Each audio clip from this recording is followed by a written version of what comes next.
Mafia Atiq को नहीं मिली जनाजे में शामिल होने की इजाजत। उमेश पाल हत्याकांड में पुलिस रिमांड में है अतीक अहमद। अतीक ने कोर्ट में असद के जनाजे में शामिल होने की अर्जी दी थी। कोर्ट ने अतीक को असद के अंतिम संस्कार में शामिल होने की इजाजत नहीं दी। कोर्ट ने अर्जी खारिज की। असद के शव को लेने के लिए उसके नाना हारून और असद के मौसा डॉक्टर उस्मान झांसी पहुंच सकते हैं।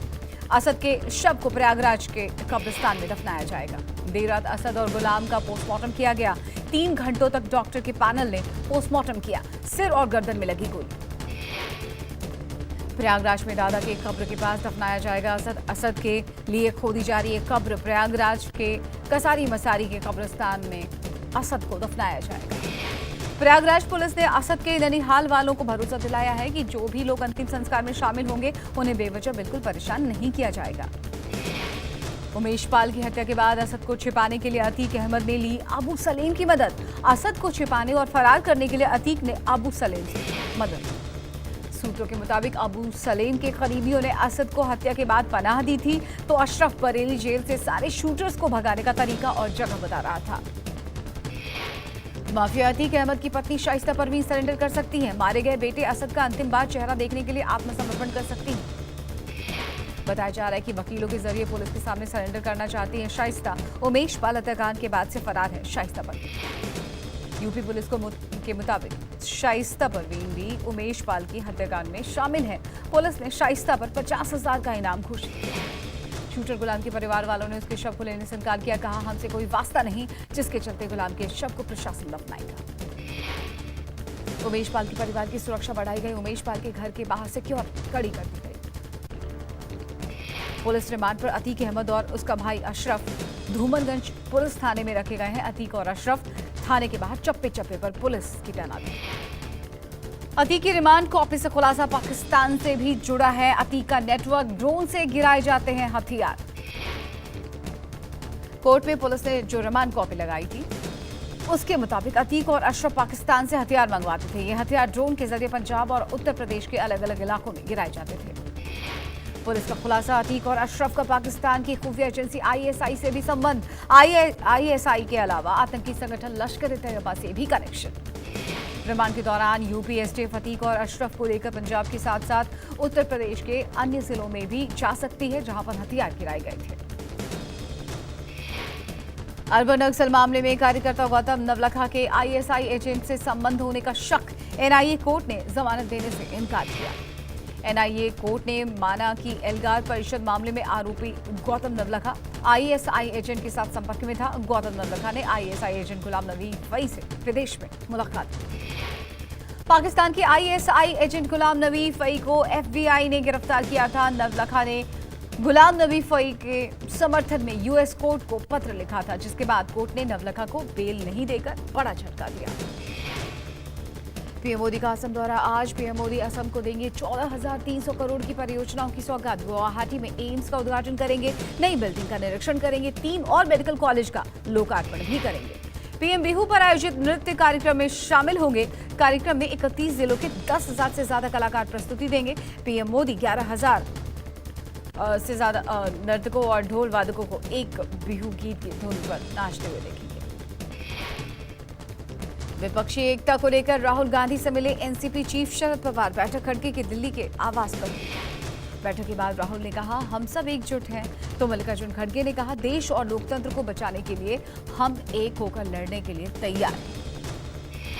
बैठक के बाद शरद पवार बोले, ममता और केजरीवाल से भी बात होनी चाहिए। हम विपक्ष को एकजुट करने के लिए सबको साथ लेकर आगे चलेंगे। हाल ही में सीएम नीतीश कुमार ने सीपीआई, सीपीएम और आप नेताओं से मीटिंग की थी। हरियाणा के सोनीपत में कांग्रेस की संविधान बचाओ रैली। रैली में पूर्व सीएम भूपेंद्र सिंह हुड्डा अपना दमखम दिखाएंगे। रैली में हुड्डा मुख्य अतिथि के रूप में शामिल होंगे। भूपेंद्र सिंह हुड्डा पार्टी कार्यकर्ताओं में जोश भरेंगे। रैली में कांग्रेस के प्रदेश प्रभारी शक्ति सिंह गोहिल, हरियाणा प्रदेश कांग्रेस कमेटी के अध्यक्ष उदय भान, राज्यसभा सांसद भूपेंद्र सिंह हुड्डा भी शामिल होंगे। बंगाल में हुई हिंसा के बाद 2 दिवसीय दौरे पर गृह मंत्री अमित शाह आज बीरभूम जाएंगे। इस दौरान पीएम मोदी पार्टी कार्यालय का शिलान्यास करेंगे और जनसभा को संबोधित करेंगे। अमित शाह आज शाम संगठन की बैठक में शामिल होंगे। कल शाह बांग्ला नववर्ष के पहले दिन दक्षिणेश्वर मंदिर में पूजा अर्चना करेंगे। देश में कोरोना के डराने वाले आंकड़े 11,000 के पार हुए। कोरोना के मरीज आंकड़ों के मुताबिक 24 घंटे में 11,109 नए कोरोना मरीज सामने आए। देश में सक्रिय मरीजों का आंकड़ा 50,000 के पार पहुंचा। पिछले 3 दिनों में कोरोना संक्रमण बहुत तेजी से बढ़ा है। दिल्ली, महाराष्ट्र, केरल में अधिक संक्रमण। दिल्ली में कोरोना मामले में भारी उछाल। 24 घंटे में कोरोना के 1,527 नए केस दर्ज, वहीं 2 मरीजों की मौत हुई। दिल्ली में कोरोना संक्रमण दर 27% के पार हुई। दिल्ली सरकार ने कहा, लोग चिंता न करें, सतर्क रहें, लेकिन पैनिक न करें। महाराष्ट्र में 24 घंटे में कोरोना के 1,086 मामले सामने आए। 9 लोगों की जान गई। राज्य में पिछली बार 1,000 से ज्यादा कोरोना केस 7 महीने पहले आए थे। कोरोना को लेकर एम्स दिल्ली ने कर्मचारियों के लिए नई एडवाइजरी जारी की है। सभी कर्मचारियों के लिए मास्क अनिवार्य किया गया। दिल्ली से सटे नोएडा में बढ़ते संक्रमण के बाद सख्ती शुरू कर दी गई। स्कूल, कॉलेज, कार्यालय, मॉल के पास सार्वजनिक जगहों पर मास्क लगाना अनिवार्य। दोबारा जारी हुई गाइडलाइंस के मुताबिक नोएडा के में रेलवे और बस स्टेशन के गेट पर यात्रियों की थर्मल स्क्रीनिंग की जाएगी। पहले सिर्फ सरकारी और निजी अस्पतालों में मास्क लगाना जरूरी था। कोरोना ने एक बार फिर चिंता बढ़ाई। दुनिया की टॉप 3 सबसे संक्रमित देशों में फिर आया भारत। लिस्ट में भारत तीसरे नंबर पर। भगौड़े अमृतपाल के खिलाफ पंजाब पुलिस का पोस्टर अभियान। पंजाब पुलिस ने पंजाब में अमृतपाल के जगह जगह पोस्टर्स चस्पाए। अमृतपाल को गिरफ्तार करने के लिए अमृतसर के बाद गुरदासपुर के बटाला रेलवे स्टेशन समेत कई जगह पर पोस्टर लगाए गए। अभी तक पुलिस के पास अमृतपाल का सुराग नहीं। बठिंडा और राजस्थान बॉर्डर पर पंजाब पुलिस की हलचलें बढ़ गई हैं। अमृतसर के श्री अकाल तख्त साहिब और आनंदपुर साहिब के केसगढ़ साहिब में सिक्योरिटी बढ़ाई गई। आय से अधिक संपत्ति के मामले में फंसे पंजाब के पूर्व सीएम चन्नी पूछताछ के लिए विजिलेंस विभाग पहुंचे। विजिलेंस टीम ने चन्नी को समन जारी किया था।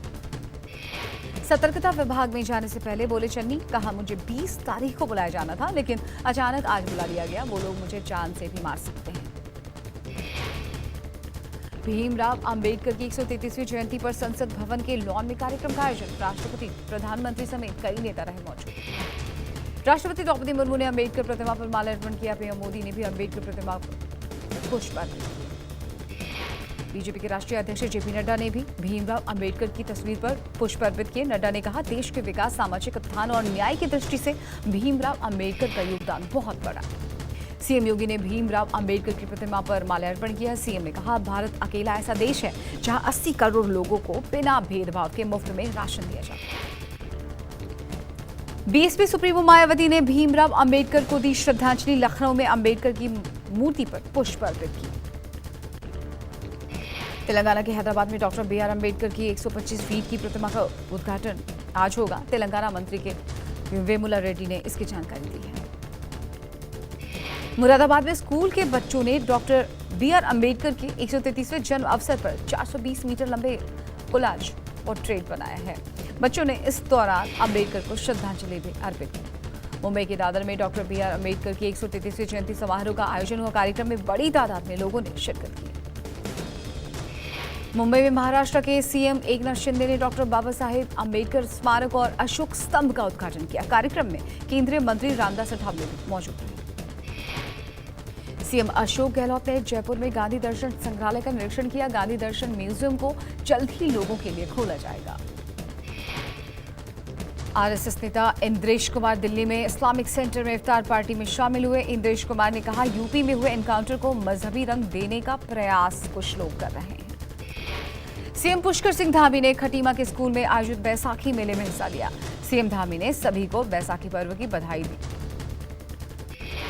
महाराष्ट्र के वाशिम में डिप्टी सीएम देवेंद्र फडणवीस ने बीजेपी के भव्य संकल्प सभा कार्यक्रम में शिरकत की। साथ ही फडणवीस ने सभा को संबोधित किया। त्रिपुरा के गोमती में सीएम माणिक साहा ने 432वें गरिया मेला का उद्घाटन किया। साथ ही मेले में सैकड़ों लोगों ने शिरकत की। पंजाब में बैसाखी के अवसर पर श्रद्धालुओं ने अमृतसर के गोल्डन टेम्पल के सरोवर में स्नान किया। बड़ी तादाद में श्रद्धालु दर्शन के लिए पहुंचे। बैसाखी के मौके पर दिल्ली के गुरुद्वारा बंगला साहिब में श्रद्धालुओं ने की अरदास। बड़ी संख्या में लोग पहुंचे प्रार्थना के लिए। बैसाखी पर्व मनाने श्रद्धालु हरिद्वार के हर की पौड़ी स्नान करने के लिए पहुंचे। लाइटिंग और दीपक से हर की पौड़ी को सजाया गया। पंजाब में बैसाखी के अवसर पर रूपनगर के आनंदपुर साहिब गुरुद्वारे में बड़ी तादाद में श्रद्धालुओं ने पहुंचकर प्रार्थना की। गिनीज वर्ल्ड रिकॉर्ड में दर्ज हुआ असम का बिहू डांस। बिहू कलाकारों ने 2 अलग-अलग विश्व कीर्तिमान स्थापित किए। सीएम प्रमोद सावंत ने पणजी में 15 metre fast interceptor petrol boat और ड्रोन कैमरे का किया उद्घाटन। सीएम ने कहा, G20 से पहले ये उद्घाटन बहुत लाभदायक। रायपुर में सीएम भूपेश बघेल कार्यकाल के राज्य स्तरीय पुरस्कार वितरण समारोह में हुए शामिल। इस दौरान सीएम ने लोगों को इनाम बांटे। जयपुर में Heartfulness meditation centre Kamlesh D Patel ने सीएम अशोक गहलोत से मुलाकात की। स्वास्थ्य को लेकर दोनों के बीच चर्चा हुई। गैंगस्टर दीपक बॉक्सर की कड़ी सुरक्षा के बीच बॉक्सर को पटियाला हाउस कोर्ट में पेश किया गया। सिविल लाइंस के एक बिल्डर की हत्या सहित कई केस में था वांटेड। जहरीली शराब से 2 लोगों की मौत की सूचना मिलते ही पुलिस प्रशासन हरकत में आया। आबकारी विभाग की टीम मौके पर पहुंची, जायजा लिया। शाहजहांपुर में ट्रांसपोर्ट कंपनी के मालिक ने अपने ही 3 कर्मचारियों को पिटवाया। एक शख्स की हुई मौत। पिटाई का वीडियो वायरल वीडियो का पुलिस ने दिया संज्ञान। 4 लोगों को गिरफ्तार कर आगे की कार्रवाई शुरू। महाराष्ट्र में एंटी नार्कोटिक्स सेल यूनिट ने नालासोपारा इलाके से एक नाइजीरियाई ड्रग तस्कर को गिरफ्तार किया। 32 लाख रुपए का ड्रग्स बरामद। आज आईपीएल में कोलकाता नाइट राइडर्स और सनराइजर्स हैदराबाद होगी आमने सामने। कोलकाता के ईडन गार्डन में मैच शाम 7:30 बजे होगा शुरू। आईपीएल में कल के मुकाबले में गुजरात टाइटंस ने किंग्स 11 पंजाब को 6 विकेट से हराया। गुजरात टाइटंस ने 4 विकेट खोकर जीत हासिल की। गुजरात की ओर से ओपनर शुभमन गिल ने हाफ सेंचुरी पूरी की। 67 रन बनाते हुए गिल ने आईपीएल करियर की 16वीं 50 रन बनाए। पंजाब के तेज गेंदबाज कागिसो रबाडा ने आईपीएल में सबसे तेज 100 विकेट लेने का रिकॉर्ड बनाया। रबाडा ने 64वां मैच खेलते हुए ये मुकाम अपने नाम किया। 23 अप्रैल को राजस्थान रॉयल्स के खिलाफ रॉयल चैलेंजर्स बेंगलुरु की टीम नई जर्सी में दिखेगी। ग्रीन एनवायरनमेंट को महत्व देने के लिए आरसीबी ऑरेंज की जगह राजस्थान के खिलाफ हरी जर्सी में दिखेगी। ब्रिटेन के पीएम ऋषि सुनक और पीएम मोदी के बीच फोन पर हुई बातचीत में ब्रिटेन में खालिस्तान समर्थकों के बवाल का उठा मुद्दा। मोदी ने खालिस्तानियों पर की कड़ी कार्रवाई करने की मांग। विदेश मंत्री एस जयशंकर ने मोजाम्बिक में मेड इन इंडिया ट्रेन की सवारी की। साथ ही साथ ट्रेन नेटवर्क, इलेक्ट्रिक मोबिलिटी और जलमार्ग कनेक्टिविटी पर चर्चा हुई। वॉशिंगटन डीसी में उद्यमियों के साथ केंद्रीय मंत्री निर्मला सीतारमण ने बैठक की। बैठक में निर्मला सीतारमण ने महिलाओं को सशक्त बनाने पर चर्चा की। एक्टर शाहरुख खान दुनिया के 100 सबसे प्रभावशाली लोगों की लिस्ट में हुए शामिल। साथ ही फिल्म डायरेक्टर एस राजामौली भी लिस्ट में शामिल। बॉलीवुड एक्टर शाहिद कपूर